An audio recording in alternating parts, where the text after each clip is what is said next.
오늘 우리에게 주신 하나님의 말씀은 출애굽기 5장 1절에서 3절 말씀입니다. 출애굽기 5장 1절에서 3절 말씀입니다. 3절 말씀이니 다 같이 한 목소리로 읽도록 하겠습니다. 그 후에 모세와 아론이 바로에게서 가서 이르되 이스라엘의 하나님 여호와께서 이렇게 말씀하시기를 내 백성을 보내라. 그러면 그들이 광야에서 내 앞에 절기를 지킬 것이니라 하셨나이다. 바로가 이르되 여호와가 누구이기에 내가 그의 목소리를 듣고 이스라엘을 보내겠느냐. 나는 여호와를 알지 못하니 이스라엘을 보내지 아니하리라. 그들이 이르되 히브리인의 하나님이 우리에게 나타나셨은즉 우리가 광야로 사흘 길쯤 가서 우리 하나님 여호와께 제사를 드리려 하오니 가도록 허락하소서. 여호와께서 전염병이나 칼로 우리를 치실까 두려워하니이다. 아멘. 우주엔 두 가지 큰 열정이 있습니다. 영광을 받으시려는 하나님의 열정과 만족해 되려는 인간의 열정입니다. 이 두 가지 욕구가 충돌되는 경우들이 많죠. 오늘 대표기도 했던 것처럼 하나님의 뜻과 내 욕구가 충돌되는 순간들이 자주 발생합니다. 그런데 이 둘의 욕구가 동시에 충족되는 순간이 있습니다. 그게 바로 예배입니다. 사람은 하나님 앞에 설 때 비로소 채워집니다. 자신의 연약함도 발견하게 되고 그리고 그것을 채워주실 수 있는 하나님의 크기를 발견하기 때문에 사람의 욕망은 얼마나 큽니까? 세상을 다 집어넣어도 채워질 수가 없습니다. 세상보다 크신 주님이 임하실 때 만족됩니다. 그래 바울도 고백합니다. 그 어느 것으로도 내가 되지 않았다. 그런데 예수 그리스도 안에서 예수 그리스도로 말미암아 예수님 때문에 내가 기뻐한다. 다윗은 여호와를 목자로 삼았기 때문에 부족함이 없었던 겁니다. 두 사람 다 신구약을 대표하는 예배자들이었습니다. 시편을 열어보십시오. 다윗은 뭐가 그렇게 감사한 게 많은지요. 그리고 찬송해야 될 이유가 차고도 넘칩니다. 하나님으로 체험받는 그 시간이 예배입니다. 인간의 제일 된 목적은 하나님을 즐거워하는 데 있습니다. 그게 예배입니다. 신비한 것은 하나님을 영화롭게 하는 그 순간 인간이 만족되고 인간이 하나님 한 분만으로 만족해야 할 때 그분도 영광을 받으시는 겁니다.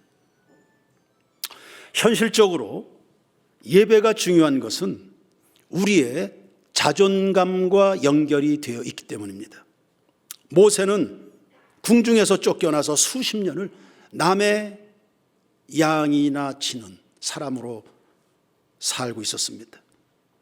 태어나서 40세까지 궁궐에서 최고로 고급진 교육을 받은 사람입니다. 그런데 그 많은 교육이 무슨 의미가 있나 싶을 만큼 광야에서 자존감의 바닥을 치고 있었습니다. 바로 그때 떨기나무 불꽃 가운데에서 하나님이 오셨죠. 고상한 말로 표현하면 하나님의 임재입니다. 예배는 살아계신 그리고 목적을 가지고 우리에게 다가오시는 하나님의 임재 안으로 들어가는 겁니다. 그날 그 순간의 예배는 충격적이었습니다. 모세의 삶을 송두리째 뒤바꿔 놨거든요. 단지 하나님과 모세 단둘이 드리는 예배입니다. 1대1의 만남이었습니다. 그 자리에서 모세만을 향한 말씀이 선포됐습니다. 내 백성을 구원해라. 내 백성이 이 산에서 나에게 절기를 지켜야 되겠다. 자신에게는 어떠한 우수함도 있을 수 없다고 여겼던 모세입니다. 더 이상 꿈꾸기를 포기했던 좌절 인간 모세입니다. 그래서 주저하고 또 주저하는 못난이 모세입니다. 그를 향해서 하나님이 또 말씀하십니다. 내가 너와 함께한다. 할 수 없는 자신에게 집중했던 초점이 할 수 있게 하시는, 그리고 할 수 있다고 도전하시는 하나님께 시선이 옮겨지는 순간입니다. 이후로 모세는 하나님 백성을 이끌었습니다. 다양하면서도 굴곡진 수많은 고난의 여정을 걷기 시작했습니다. 보통의 인간으로서는 감내할 수 없는 시험들이었습니다. 그런데 모세는 한 번도 자존감이 무너진 적이 없습니다. 문제 앞에 굴복한 적도 없습니다. 안팎에서 그를 대적하는 그 수많은 사람들의 화살을 맞았지만 상처받지 않았습니다. 이유는 하나님 앞에 예배자로, 그것도 충만한, 그것도 확신 있는 그런 예배자로 살았기 때문입니다. 그가 주님을 바라볼 때마다 어김없이 그 위대하신 하나님을 만난 겁니다. 예배는 살아계신 하나님을 내 하나님으로, 내 편에 계신 하나님으로, 나에게 말씀하신 하나님으로 만나는 그 자리, 그게 바로 예배입니다. 홍해 앞에 섰습니다. 백성들은 죽겠다고 난립니다. 모든 원성을 모세에게 날리고 있습니다. 모세가 하나님을 바라봅니다. 하나님의 처분을 기다리는 겁니다. 성경은 기록합니다. 그의 기도가 하나님 앞에 흡족하도록 올라갔다. 너희는 가만히 있어 주가 하나님 됨 알지어다. 하나님의 구원을 보라. 하나님의 구원을 보라. 너희는 동요하지 말고 하나님의 행하시는 구원을 봐라. 르비딤에서 국민들은 나가서 전쟁합니다. 모세는 산에 올라 두 손 높이 들어 하나님께 기도합니다. 시내산에서 백성들은 타락하여 광란의 시간을 보내고 있는 그 시간, 영광의 구름으로 뒤덮인 산중에서 홀로 하나님을 만나고 있습니다. 마라의 쓴물에서 물을 달라고 원망하고 하나님은 계신 것이냐, 우리를 사랑하는 것이냐, 과연 우리가 믿는 그 하나님은 능력은 있는 것이냐, 하나님이 의심받고 있는 그 순간입니다. 모세는 엎드려서 기도하고 있습니다.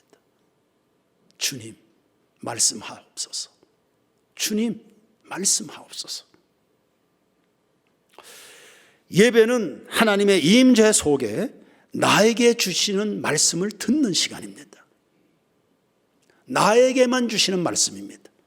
수백 명이 함께 예배합니다. 수천 수만 명이 예배합니다. 그래도 그 시간에 하나님이 나에게만 주시는 그 말씀, 그 음성을 듣는 것, 그래야 여러분이 예배를 드린 것이 됩니다. 며칠 전에 새벽 예배였습니다.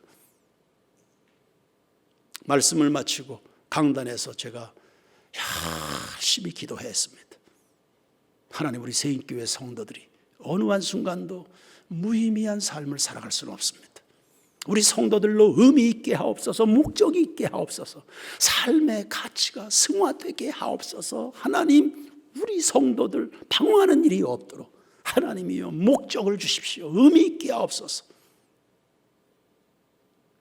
그때 단어 하나가 앞에서 기도하던 전배식 목사님에게 들렸습니다. 하나님의 부르심이라는, 목적이라는 이 단어가 전배식 목사님의 귀에 들린 겁니다. 그 시간으로 가서 책을 찾았습니다. 소명이라는 책을 찾아서 오늘 목사님의 기도하는데 내가 그 소명이라는 단어가 들어왔습니다. 그 소명이라는 책을 어디선가 찾아서 그것을 읽기 시작했습니다. 많은 사람들이 예배합니다. 그래도 여러분에게 주시는 그 하나님의 그 음성, 그걸 들어야 됩니다. 그걸 들어야 여러분이 살아나는 것입니다. 우리의 자존감의 뿌리가 바로 이겁니다. 나는 하나님이 함께 하시는 하나님의 백성이다. 오늘 1절 말씀을 보시면 하나님이 바로에게 선포하시네요. 이스라엘 하나님 여호와의 말씀에 내 백성을 보내라 했습니다. 내 백성이 누굽니까? 하나님이 지금 소유권을 주장합니다. 그 백성들에게 자유를 주시려고 합니다. 그들에게 예배를 가르치려고 합니다. 내 백성이 누굽니까? 노예입니다. 바로왕 밑에서 세상에서 총으로 멸시받고 가진 것 없다고 배운 것 없다고 없는 것들이라고 멸시와 천대받는 그 백성들입니다. 아무도 알아주지 않습니다. 그런데 하나님은 내 백성이라고 말하는 겁니다. 내 백성이다. 너희들이 무쇠하고 짓밟는지 모르지만 내 백성이다. 내 백성 손대지 말라는 것입니다. 내 백성을 나에게 돌려라. 내가 그를 통하여 영광을 받을 것이다. 여러분의 존재감은 세상에 어떠합니까? 하나님은 오늘도 말씀하는 거예요. 새인교회는 내 교회니까 내 백성 손대지 말아라. 세상이 뭐라고 이야기해도 나는 새인교회를 통하여 영광을 받을 것이다.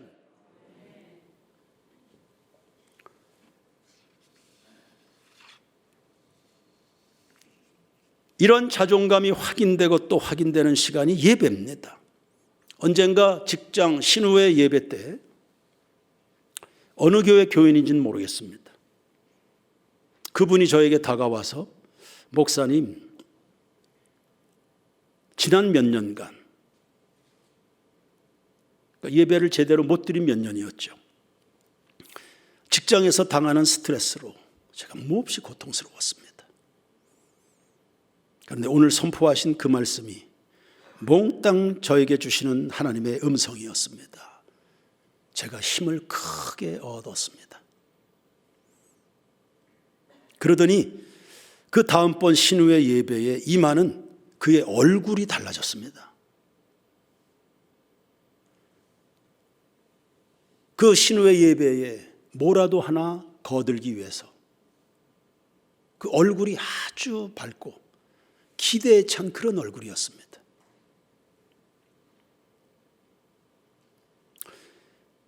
성공하는 사람들의 특징이 있는데 그게 바로 자신감입니다. 직면한 문제를 해결하고 의미 있는 성공을 거두기 위해서 가장 필요한 것이 자신감입니다. 직장을 잃으면 어떡하나? 수입이 감소하면 어떡하지? 이런 걱정을 가지고 살다 보면 일의 어떤 성취, 그리고 조직 내에서의 관계 발전, 이런 것 등등을 기대하기 어렵습니다.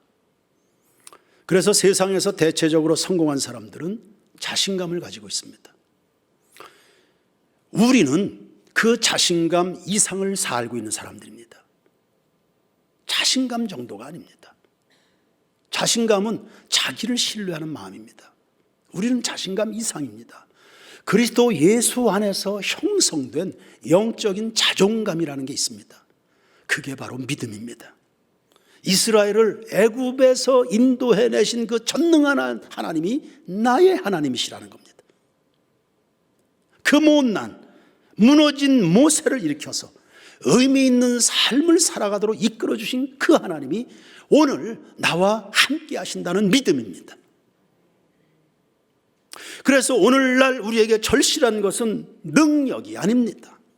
힘으로도 안 되고 능으로도 안 되고 오직 여호와의 신으로 되느니라 말씀합니다. 오늘 우리에게 정말 필요한 것 하나님과의 관계 맺음입니다. 내가 하나님의 백성이고 하나님은 나의 하나님이 되신다는 이 관계성입니다. 이런 관계를 정상화하기 위해서 출애굽 당시에는 어린 양의 피가 이스라엘 백성들의 집 문설주에 뿌려졌습니다. 오늘날 우리에게는 예수 그리스도께서 십자가에서 피 흘려 죽으심으로 하나님과 우리 사이에 화목제물이 되어주셨지요. 그 공로 때문에 그 공로가 내 것인 줄로 알아서 그 공로 의지해서 감사하고 기뻐하는 사람들은 누구나 하나님의 자녀가 됩니다. 관계의 새로운 발전입니다. 하나님의 자녀들은 성령께서 동행하셔서 늘 능력으로 보호하십니다. 시간 그분의 약속의 말씀에 붙들려 우리는 늘 꿈을 꾸는 삶을 살아갑니다. 이게 하나님과 우리와의 관계성입니다. 이것을 확인하는 자리 예배입니다. 주 없이 살 수 없네 죄인의 구주여. 이 말은 예배 없이 살 수 없다는 말입니다. 이렇게 중요한 예배이기 때문에 마귀는 예배 못 드리게 합니다. 무슨 방법을 써서라도 교인들이 예배당에 못 가게 하는 겁니다. 예배를 소홀하게 하든지, 예배를 잃어버리게 하든지, 예배 가치를 평가절하 하든지, 예배를 대체할 다른 어떤 재미있는 것들을 제시합니다. 그래서 하나님과 무관하도록 살게 합니다. 끈 떨어진 연이 되게 하는 겁니다. 세상에서 가장 불쌍하고 무능한 사람이 되는 겁니다. 물 위에서 이탈된 송아지는 사자의 밥이 되기 아주 십상입니다. 가룟 유다에게 진지한 예배가 보입니까? 사울 왕에게 참으로 가슴절절한 예배나 갈망이나 하나님에 대한 경외감이 보입니까? 예배가 없는 그들은 결국 돈을 섬기든지 명예를 섬기든지 그러다가 패가 망신하게 된 겁니다. 그러나 반면에 아브라함은 아무도 알아주지 않는 낯설고 외로운 땅 가나안에 도착했습니다. 하나님이 가라고 말씀하셨습니다. 마침 시험이 되려고 그랬는지 흉년까지 그 땅에 겹쳤습니다. 아브라함은 3중고에 4중고를 겪어야 됐습니다. 그런데도 가는 곳마다 삶의 우선순위가 흐트러진 적은 없습니다. 그가 비록 못난 사람이고 연약해서 실수도 많이 했습니다. 그러나 하나님 앞에서의 우선순위가 바뀐 적은 없습니다. 그는 가는 곳마다 어디서든지 누구 앞에서든지 누가 보든지 아니 보든지 하나님 앞에 단을 쌓았습니다. 그 땅에서 누구도 여호와의 이름을 부르는 자가 없을 때였습니다. 여호와가 누군지도 모릅니다. 그 여호와의 이름을 부르면 조롱당할 수도 있겠습니다. 그런데도 여호와의 이름을 부르며 홀로 제단을 쌓고 찬양을 드렸습니다. 400여 년이 지났을 때 그 땅이 여호와의 이름으로 일컬어지는 땅이 된 겁니다. 아브라함은 민족의 시조가 됐습니다. 하나님이 나와 함께 하신다. 이 세상에 하나님 외에는 없다라는 이 영적인 자존감이, 그리고 나는 그 영광스러운 하나님의 백성이 되었다. 그 하나님이 나를 이 세상에 보내셨다. 나와 함께 하신다. 나를 통해서 그 위대한 하나님의 목적을 이루신다. 이러한 자존감이 가뭄도 이기고 외로움도 이기고 무지함도 이기고 낯섦도 이기고 전쟁도 이기고 미움도 이기고 상처도 이기고 모든 것을 다 이겨낸 겁니다. 모세 백성들을 보십시오. 궁상 맞은 노예 아니었습니까? 그들이 할 줄 아는 것은 목축업이 전부고 최근에 들어서는 벽돌 굽는 일밖에는 한 게 없습니다. 애굽 사람들이 멸시하는 사람들입니다. 여차여차해서 애굽에서 나왔습니다. 천신만고 끝에 홍해를 건넜습니다. 시내산에서 1년 동안 머물면서 예배를 배웠습니다. 애굽에서 나왔습니다. 홍해를 건넜습니다. 그리고 나서 그들이 1년 동안 집중한 것이 예배였습니다. 성막을 건축한 겁니다. 그 성막을 건축하게 됐을 때 성막 위에 구름이 떠올랐습니다. 하나님이 그들과 함께 하신다는 임재의 상징이었습니다. 그곳에서 어느 누구도 흉내낼 수 없는 가장 높은 수준의 윤리가, 성결과 거룩함의 윤리가 선포됐습니다. 그게 율법입니다. 그 하나님 앞에서 예배할 때마다 생축의 피를 뿌립니다. 나 같은 죄인이 하나님 앞에 설 수 있는, 죄인이 의인되는, 저주받는 그 인생이 축복된 하나님의 백성으로 바꿔지는 죄 씻음의 제사입니다. 죄 용서받은 기쁨이 있습니다. 장막 안에서, 울타리 안에서 이루어졌습니다. 구별됨입니다. 똑같은 옷차림에, 똑같은 얼굴에, 똑같은 월급에, 똑같은 직장에, 그러나 나는 하나님 앞에 구별된 백성이다. 구별성입니다. 그것이 백성들의 자존감이었습니다. 이 백성들이 가는 곳마다 이방 민족들 사이에 하나님의 살아계심이 나타났죠. 그리고 급기야 이 예배하는 사람들을 통해서 인류의 메시아 그리스도가 오신 겁니다. 오늘 우리는 이 예배에 참여하고 있습니다. 하나님이 말씀하셨고 조상들이 지켜왔던 그 예배입니다. 이 예배가 여러분의 생명이 되길 축원합니다. 예배학의 권위자인 장신대학 정장복 교수는 오래전에 이런 인터뷰한 적이 있습니다. 그때도 이미 한국교회는 어려웠습니다. 침체에 빠져가는 한국교회가 시급하게 해결해야 될 과제가 뭐냐? 회개하라, 부흥을 꿈꾸자. 그런 구호할 때가 아니다. 그냥 예배를 예배되게 드려라. 그분이 제시한 해결 방안이었습니다. 저는 전적으로 동의합니다. 예배부터 드려라. 예배를 예배되게 드려라.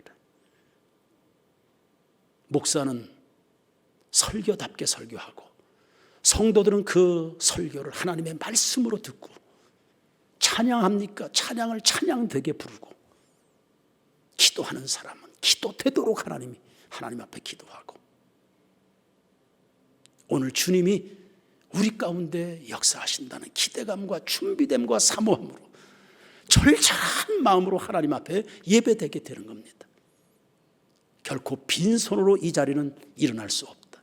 주님의 얼굴을 봐야 된다. 그분의 숨결을 내가 느껴야 된다. 오늘 내 찬양 속에, 오늘 내가 전한 이 말씀 속에 누군가는 회개하고 누군가는 인생 문제 해답을 얻게 될 건데, 누군가는 구원받게 새 인생이 될 건데, 은혜 받은 새인교회 성도들로 인해서 원주의 변화가 일어날 건데, 예배가 예배되도록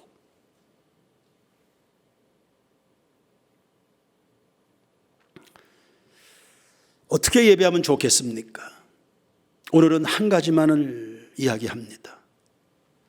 우선 예배를 방해하는 원수의 전략부터 분쇄하십시오. 2절 말씀을 다 같이 한번 읽어보십시오. 2절 말씀 다 같이 시작. 바로가 이르되 나는 여호와를 알지 못하니 이스라엘을 보내지 아니하리라. 아멘. 여호와가 누구냐? 바로는 적극적으로 예배를 방해합니다. 여호와가 누구냐? 여호와가, 이 말 아주 주의 깊게 읽으셔야 됩니다. 여호와가 누구? 하나님을 무시하는 발언입니다. 여호와가 하나님이 대수냐? 불신자들뿐만 아니라 혹 교회를 그렇게 다닌 교우들 가운데도 하나님이 대수냐? 예배드리면 떡이 나오냐 밥이 나오냐?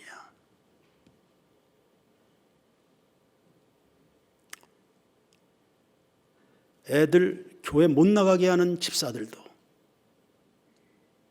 중직자들도 있습니다. 애들 예배 못 가게. 하나님을 무시하는 사람들 아닙니까? 왜 애들을 안 깨웁니까?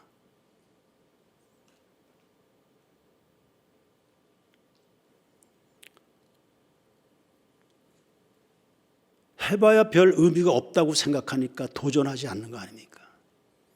그리고 예배 나오게 하는 것을 부담으로 느끼는 이유가 뭡니까? 하나님을 과소평가하는 거 아닙니까?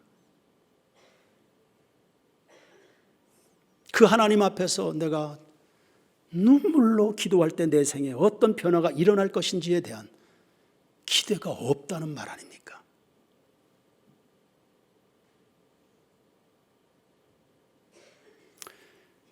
이런 말에 영향받으시면 안 됩니다.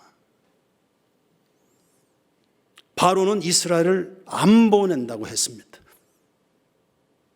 예배해야 되는 사람들의 발목을 틀어잡은 것입니다. 그 4절 이하를 보시면 이스라엘 백성들을 몇 배나 더 억압합니다. 노동의 강도를 강화시켰습니다. 그냥 억소리 나도록 일을 시킨 겁니다. 그래서 교인들의 입에서 예배라는 말이 아예 나오지 못하게 하는 겁니다. 예배 드렸다가는 몇 배나 너네들은 불이익을 당하게 될 거다라는 겁니다. 우리가 최근 겪은 그런 일들입니다. 해 아래 새 것이 없어요. 이미 수천 년 전에 모세 시대 때 이스라엘 백성들이 당했던 시험거리였습니다. 풀어야 될 숙제였습니다. 그래서 성경을 읽어야 됩니다. 성도들이요. 새벽 묵상 하셔야 됩니다. 성경이 보이면 역사가 보입니다. 역사가 보이면 실수하지 않습니다. 그리고 속지 않는 겁니다. 우리의 선배들이 다 겪었던 싸움들입니다. 오늘날 누가 무엇이 우리로 하여금 예배를 못하게 할까요? 지난 몇 년간 정상수 장로님은 직장에서 계속 이런 이야기를 들었습니다. 아니, 코로나가 계속 민감한데 요즘도 예배 드리냐? 이렇게 민감한데 말도 많고 탈도 많은데 계속 그렇게 교회 가냐? 정상수 장로님은 내가 장로인데 장로가 예배 안 드리면 누가 예배 드리냐? 이런 생각으로 견디신 겁니다. 여러분은 누구십니까? 여러분은 누구십니까? 여러분이 예배 안 드리면 하나님은 누구에게 예배를 받으십니까? 여러분 누구십니까?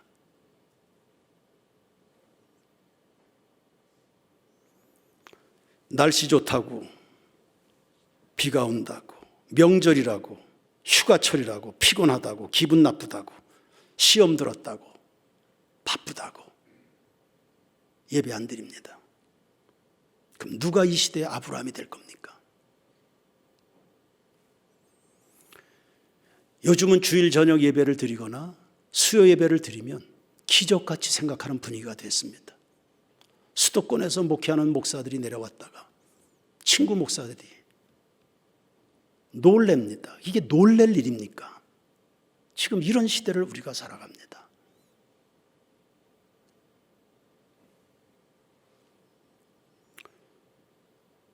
이사야 43장 21절에 내가 이 백성을 나를 위하여 지었나니 곧 나의 찬송을 부르게 하려 함이라. 하나님은 내 백성을 내놔라. 주님이 이기적이라서 나오라는 겁니까? 우리에게 진정한 예배의 맛을 알게 하셔서 우리로 하여금 만족된 삶을 살아가라고 초청하시는 겁니다. 이 부르심에 얼른 하나님 앞에 반응을 보이는 여러분 모두가 되길 바랍니다. 소극적으로는 예배 뺏기지 마시고 성도들이여 다 예배 성공자들이 되시길 축원합니다. 여러분이 예배로 충만해야 이 민족도 사는 겁니다. 아멘 하시기 바랍니다. 여러분이 세상을 진실로 사랑하는 이 나라 이 민족과 진실로 사랑하는 방식입니다. 마음을 다하여 예배하는 성도들 되길 바랍니다. 엘리야 시대에 아합 왕이 통치했습니다. 폭군이었습니다. 무자비했습니다. 사랑하라고 섬기라고 맡긴 백성들을 약탈하기 일쑤였으니까 왕이 폭군이다. 그 사회는 뻔합니다. 아마 조폭들이 판치는 사회였을 겁니다. 그 시대는 우상 숭배가 만연했습니다. 장가 잘못 갔습니다. 완전히 귀신 덩어리에 사로잡힌 이세벨이라는 여인을 왕궁으로 불려들인 겁니다. 이스라엘 민족 전체 국민들 사이에 하나님에 대한 생각을 지워버렸습니다. 하나님 대신 그 자리를 우상이 차지했죠. 우상이 뭡니까? 우상은 다른 거 아닙니다. 그냥 음란입니다. 고대 종교들의 신전은 창기들이 우글거렸습니다. 그들의 공식적인 종교 의식은 그냥 잠깐 종교 의식 치르고 나면 그리만 그 다음 순서가 다 그냥 음란입니다.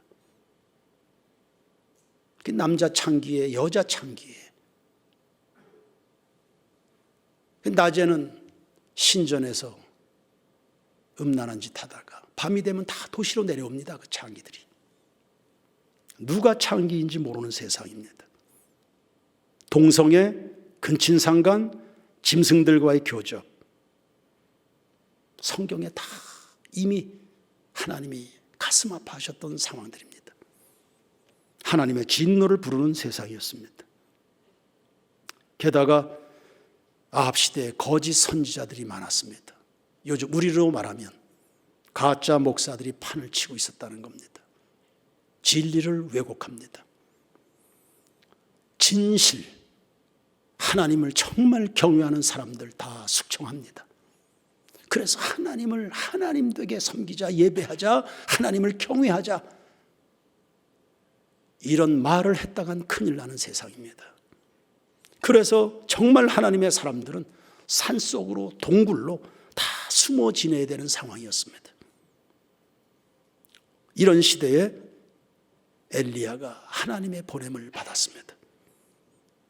혈혈단신 갈멜산에 하나님 앞에 늘 경건한 사람들이 산기도했던 장소입니다. 이 갈멜산에 죽음을 불사하고 하나님께서 보고 싶어 하시는 그 한 번의 예배를 드리려고, 그 한 번의 예배입니다. 예수 그리스도께서 인류의 죄짐을 지고 골고다에서 십자가를 지시면서 하나님이 기뻐하셨던 그 완벽한 완성된 그 제사, 그 제사를 주님이 받으시길 원하셨던 것처럼 그 심정을 따라 그 오래전에, 오랜 역사 전에 엘리야가 그 심정을 안고 갈멜산에 올랐습니다. 올라가 보니 과거의 영화는 다 어디 갔는지요? 제단이 엉망이 돼 있어. 강대상이 다 엉망이 돼 있었다는 겁니다. 제단을 다시 세웁니다. 그곳에서 아무도 부르지 않는 여호와의 이름을 부른 겁니다. 아무도 불러주지 않는 하나님의 이름이었습니다. 잊혀져 있는 하나님의 백성들 사이에 잊혀져 있는 그 이름 여호와였습니다. 그 이름을 엘리야가 불렀습니다.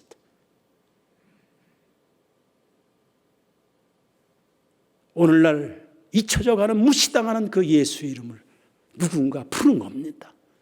하나님이 얼마나 기뻐하셨을까요? 그 예배에 하나님이 불로 응답하신 겁니다. 3년의 흉년이 비로소 지워졌고 단비가 내렸습니다. 경제의 문이 열린 겁니다. 가짜 목사들은 다 제거됐습니다. 진리와 비진리가 판명이 됐다는 겁니다. 믿음을 지켜가는 그 한순간에 진짜와 가짜가 판명이 됐다는 겁니다. 민족의 대변혁이 일어났습니다. 세인교회 성도 여러분, 우리는 이런 예배 드리고 싶습니다. 오늘 이 말씀을 받는 성도들이요, 다 이런 예배자들이 되길 축원합니다. 다른 분은 없지 않습니까? 누가 여러분을 구원합니까? 누가 여러분의 인생을 책임집니까? 누가 여러분을 만들었습니까? 역사의 주관자요, 통치자요, 공급자가 누구? 하나님 외에는 없지 않습니까? 그분만이야.